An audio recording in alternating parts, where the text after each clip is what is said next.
Hello everyone, welcome back to another video from Webtech Tutorial. In today's episode, I'm going to be showing you how to download for TradeStation account. So without further ado, let's get straight into the video. First of all, make sure to open up your app store and then go to the search box and type in TradeStation and search. Once you open up this application, go ahead and tap on the Get button to begin downloading the app. Log in with your Face ID or your Apple ID with its credentials and you will be able to begin the download for the application.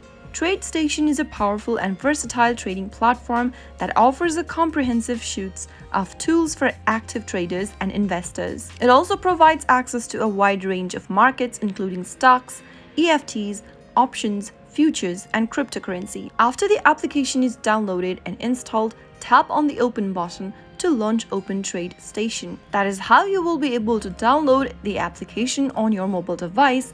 If you found the video to be helpful, go ahead and give us a thumbs up. Don't forget to subscribe to our channel by hitting the subscribe button.